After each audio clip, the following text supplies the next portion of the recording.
Nobody likes rules. It won't be easy creating a new society from the ground up. Well, a helpful rule might be if you need something, you get it. Pretty simple, right? Nobody likes people who make rules, and nobody likes people, especially, who enforce the rules. I need food. Who's got food for that guy? I do, but this is for me. Can't you make some more? Oh, sure. And while I'm making food for everyone, who takes care of my kids? I'll take care of your kids if I get some extra food for it. Rules are boring, they're mean and oppressive, and they get in the way of fun. Extra food? Well, I'm not gonna do extra work if we all get the same. All right, okay, fair's fair. If you do extra work, you get extra food.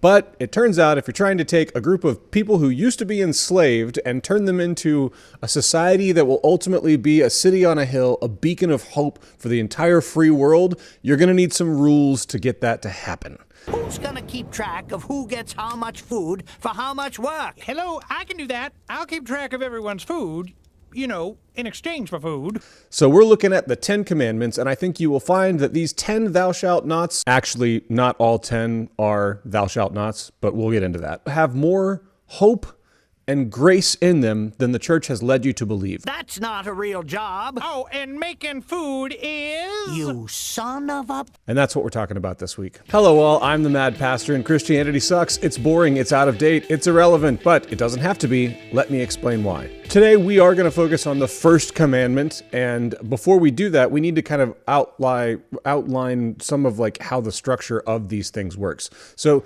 when Jesus was famously asked, what is the law? What's the most important law of all? He quotes the Shema, which is basically two laws. It's love the Lord your God with all your heart, mind, soul. Jesus adds strength.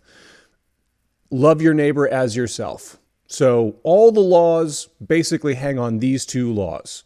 If you split those in half, you get the 10 Commandments, essentially. So you might ask yourself, okay, well then how do I love God? Oh, well, we've got 5 rules for that. Well, how do I love my neighbor as myself? Well, we've got 5 more or less. There's one in the middle that's kind of more like take care of yourself, but we'll talk about that one later. The next question you have to ask is, which 10 Commandments? Where do you read it? Because there's 2 of them, one in Exodus and one in Deuteronomy, that are basically identical. But then there's these other, what we call decalogues, which is just a fancy seminary word for there's 10 of them. We have these other decalogues, these other list of 10 rules that are very similar and obviously derived from the same source, but they're kind of different, and they're listed all kind of throughout the Old Testament. So the first question you have to ask is which 10 Commandments are you going to be looking at? We're going to look at Exodus. That's the Charlton Heston one. That's the one where all the slaves are about to go into the promised land, and Charlton Heston comes down with the big 2 slabs, which, by the way, people think that's 5 on this slab, 5 on this slab. No. It's both copies. So normally when you sign a contract, you get a copy, they get a copy, but God doesn't keep his copy, we keep God's copy, and that's what goes in the Ark of the New Covenant. So there's a little bit of trivia for you if you ever was curious about that. Also, if you've ever watched Mel Brooks's History of the World Part 2, we all know that there were actually 15 commandments. The Lord Jehovah has given unto you these 15, 10 commandments. So we only get the 10. Just kidding. So the first of the 10 Commandments is found in Exodus chapter 20, verses 1 through 3. It's very short, simple. Here it goes. Then God spoke all these words. I am the Lord your God who brought you out of the land of Egypt, out of the house of slavery. You shall have no other gods before me. Before we continue, I want to remind you that we, for the foreseeable future, are collecting funds for a group called Zoe Empowers. They quite literally empower communities with skills and entrepreneurial education to make their own businesses and make an economy and a living in their own community. We've been assigned a community in Rwanda, and every dollar you give to this channel goes directly to helping those people. So please use the QR code over here or any of the links down below, or you can mail a check P.O. Box down below to Kindred UMC, and all of that will go to help the people in Rwanda that we are getting to know as we speak. So let's continue. So short and sweet, but let's make some textual observations because the language is actually thicker than you think it is. So first of all, isn't it interesting that the first rule doesn't start with a rule? It starts with a reminder. I'm your God, and I rescued you out of slavery. And it sets the stage really well, because a lot of people assume that this like overlord God is saying, you better do this or I'm going to damn you to hell or condemn you or take away all your things you like or whatever. But this God actually reminds them, hey, I've done a huge thing before you even agreed to be my people or anything. I heard the cry of your people in the slavery that was imposed upon you by Egypt, and I came to your rescue. I took you out of the house of slavery, out of the land of Egypt. Remember that I love you first. So what I'm about to ask you is in response to already have rescued you.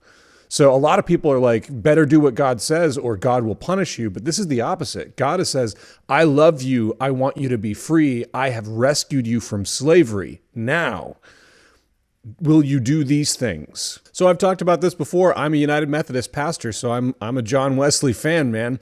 And John Wesley is probably most famous for introducing this idea of prevenient grace. This is perhaps the most literal and tangible expression of prevenient grace that we have. Before Israel could offer anything of value to God, God rescued them.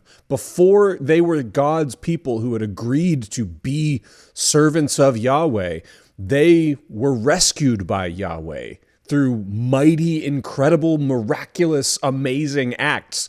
And they weren't just rescued from like some piddly little warlord or something.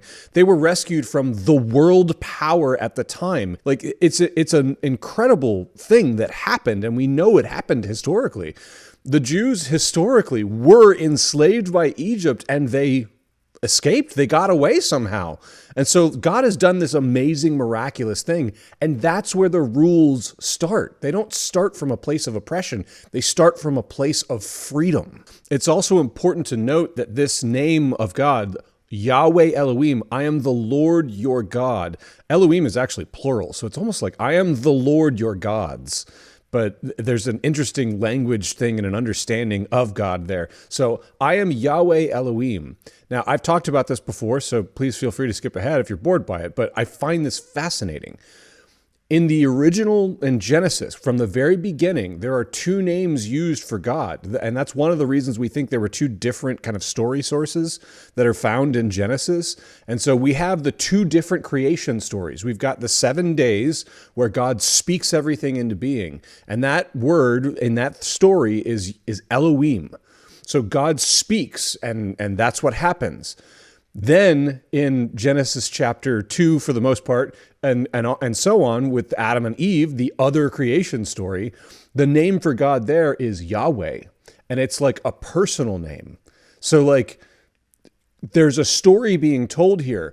Yahweh Elohim is, I am the huge God that created everything and spoke everything into being, and I am your God whose name you know, who breathed the breath of life into your nostrils. It's an intimate God. So like the idea that the God that created everything could be personal and here with us and actually cares about your stupid little life. Like that's what people would have heard when they heard Yahweh Elohim.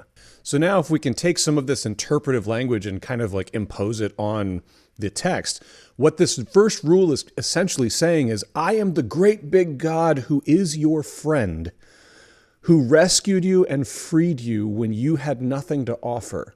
So don't put anything before me. Don't have any other Elohims but me. I am your personal God. Make me first in your life. Now, here's something that's interesting because, in our modern society, I don't think we have many other gods that we think of. Most everybody that I know thinks of either no God or like one God.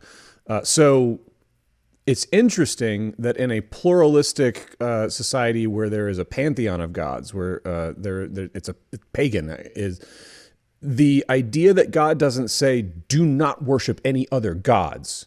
That's not the rule. If you listen to it, it says, do not place any other gods ahead of me. So he's not even saying, I'm the only God, worship no one but me in this first commandment. He's saying, don't put anything else in front of me. Make me the first thing in your life, which is kind of interesting because people often paint this legalistic idea of the Ten Commandments and of this overlord Old Testament God that is mean and vengeful, and you've heard sinners in the hands of an angry God, and like that's not what the text is saying here at all. In fact, God is saying, all right, make me first.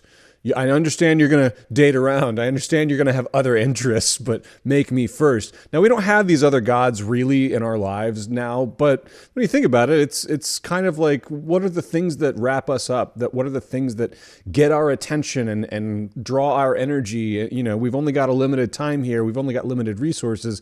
So we have to spend our time and resource, on purpose.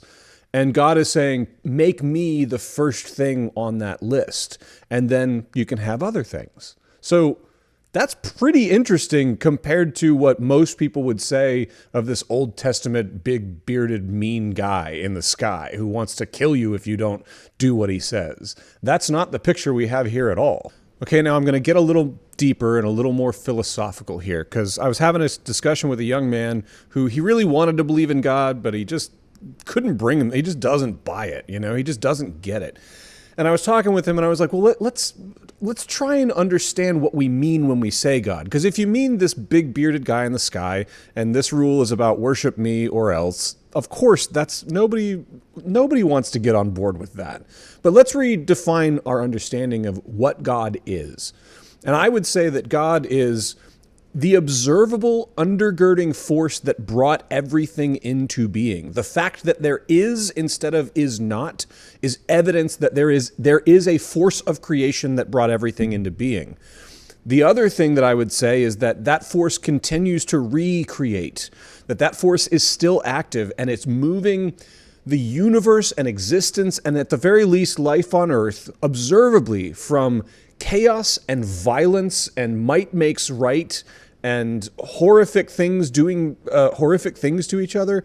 We have been moving from that to society, to freedom, to people can choose their own destiny, to abolishing slavery, to protections against violence. We have been moving from chaos to order for a long time, and that's not just our doing. There is an undergirding force of goodness, of life, of creation, of forgiveness, of grace, of love. There is something that is moving us forward. And this rule, this first rule, is make that your aim. Make that first. I don't know if you knew this, but you can be a force for net good. I say net good because you are going to screw up. You're going to make mistakes. You're going to make selfish choices. You're going to do some things that you regret along the way. But if you can follow this one rule, make reconciliation and forgiveness and love your first thing.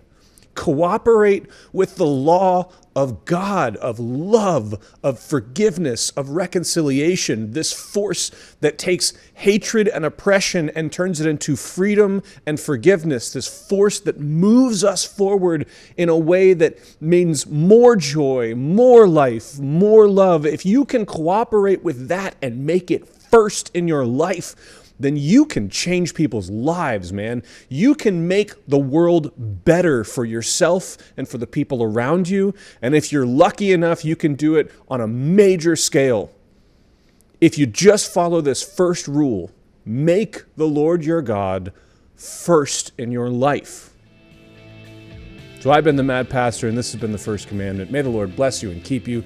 May the Lord make his face to shine upon you and be gracious unto you. May the Lord lift up his countenance upon you and give you peace. Amen.